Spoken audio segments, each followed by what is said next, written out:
Good evening. So today I want to share with you a miracle. And so this is a miracle that I'm calling Christ versus Communism, the bleeding crucifix of Kalinovka. The bleeding crucifix of Kalinovka. So, to present this miracle to you, I have written up a short historical fiction placing a young man who witnesses this miracle and his reaction to it.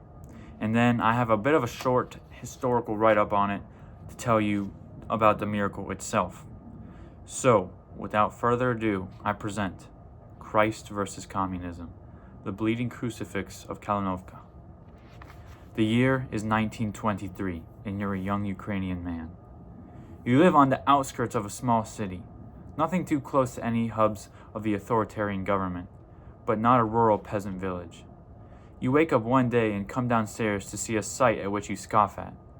Your grandmother is kneeling at her homemade shrine to Christ. You've never taken to religion, but she's old and you leave her to her tradition.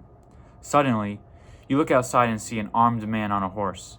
He's not uniformed, but you recognize what he is immediately.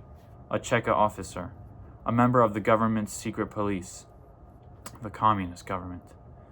Fear strikes you and you dash towards your prayerfully prostrate grandmother, grasping for the crucifix and icon of Our Lady from her altar. She cries out and you fear it's too late. The communist government despises religion, viewing it as a direct ideological opponent to its one-party state ideal. You can recall seeing posters with Vladimir Lenin, the man who led the Bolshevik Revolution just 6 years earlier. They call religion a tool of exploitation. The mounted man outside spurs his horse and leaves, never having glanced toward your house. You want to chastise your grandmother, but something in you tells you not. You wonder how she could be so bold about her faith when she could be arrested, or worse, for it. You ask her about her brazen manner, and she merely points to a newspaper on the table. The headline reads about a small peasant town that you know about. It's just about half an hour's walk, Kalinovka. You read the headline. Foolish villagers worship rusted idol after rebelling government check-in. A large crucifix is depicted, showing some villagers kneeling before it. You look to your grandmother, confused. The newspapers can say what they want. I know what happened, she says confidently. Bewildered and a bit scared and excited, you decide to check it out for yourself. Leaving in the dark of night, you resolve that it'll be harder to be discovered. You arrive at Kalinovka in the dark of night, expecting the village to be soundly sleeping without any stirring. But this is anything but what your eyes fall upon. And keep in mind, this is in the Soviet Union and Ukraine. At a crossroads, a massive wooden cross stands, illuminated not by lights strung upon it, but by candles held by the villagers paying homage to it. Hundreds of people are gathered all around the cross, except in a funny manner. A pool of dark liquid is flowing from the cross and streaming across the ground, and the villagers are bending around its edges, dipping their garments in it. You find it hard to see a thing, so you amble your way past the crowd to try and get to the back of the line. The cold of the Ukrainian night bites at you, but excitement in the burning of candles gives you some semblance of warmth. Peering about the village as you wait for the line to move, you notice many glinting and glimmering things hung upon the empty houses of the villages.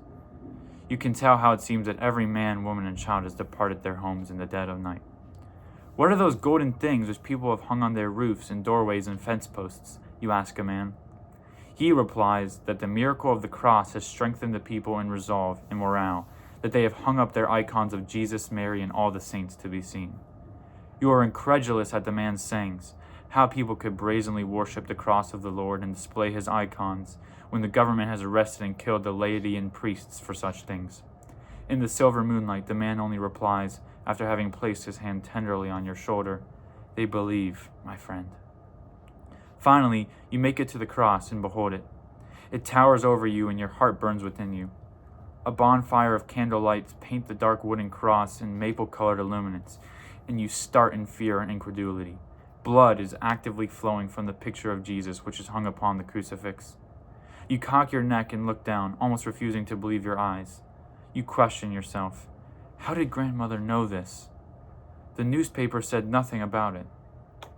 That same old man only smiles and says, "And the medics have reported the blood to be real." You arrive back at your house just before daybreak. The small living room is silent, but you see a familiar sight. Your grandmother has replaced and remade her altar. You see her kneeling in prayer to icons of Jesus and Our Lady. Your hand twitches to even draw the blinds that no one may see her, fearing that punishment may come. But something in you lets her alone. You head upstairs to your bedroom and kneel, asking God to give you grace to believe and to have mercy. You know it will be a slow process, but your eyes haven't lied to you that past night. Even though it's faint, a small essence of hope and joy dwell in you, and you smile to yourself. So, what is the miracle of Kalinovka about?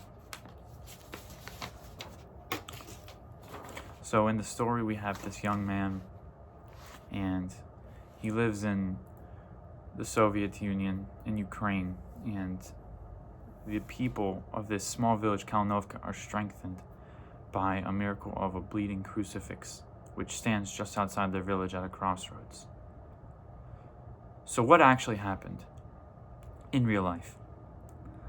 So this all occurred on July 7th of 1923 in Kalinovka, Ukraine, which is a small rural village. And it's important to understand the context of this. The Bolshevik Revolution took place in 1917, led by Vladimir Lenin. And so that was when the Soviet Union started. And of course, the Marxist ideology was very anti-religion. And so the people who were openly protesting this kind of thing, or proclaiming it, I should say, would have been oppressed by this government. So what about eyewitness reports? So Red Army soldiers, which were the armed forces of the communist government, had come to the village of Kalinovka wishing to, in a sense, get the people to forfeit their religious habits. They wanted them to, sign them away. They were unable to do so in the face of the people's defiance, and one soldier, upon leaving the village, shot at an icon of Jesus upon a wooden cross. Witnesses claimed that it began to bleed profusely. Thousands came to worship it and withdrew all their icons of God and the saints, despite the conceivable and almost inevitable hostility that would arise on behalf of the oppressive, atheistic government. The people spent days and nights singing songs and remaining at the foot of the cross, which did not stop to bleed for a good time. The miracle, it was claimed, brought about the conversion of atheists and Jewish people alike, and strengthened the resolve of the people of Kalinovka. Medical examinations. So, of course, people are going to want to know, what is this actual liquid?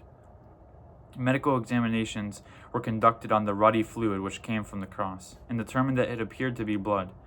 This did not bring about a small and timid reaction.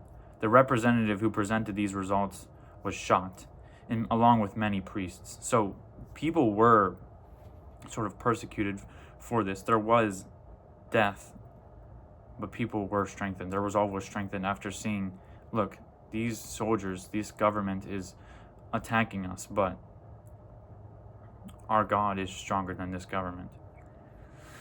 While government forces such as the detachments of police tried to stifle and disperse the people who, in the thousands, were gathering at the cross, they of course were unsuccessful.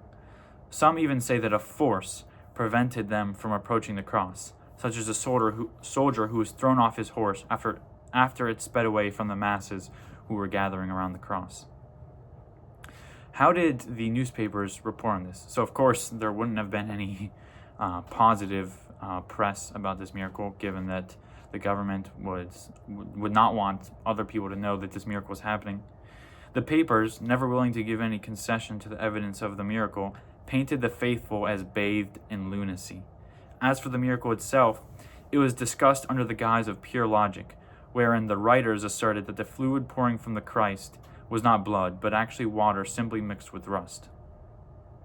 In these days, processions in Ukraine witnessed thousands of people who gathered to recognize that miracle which took place in the summer of 1923. So that is the miracle of the bleeding cross in Kalinovka, where Christianity came butting heads with the fierce communistic government of the time. I hope you enjoyed this exhibit of this miracle, and thank you for watching. God bless you.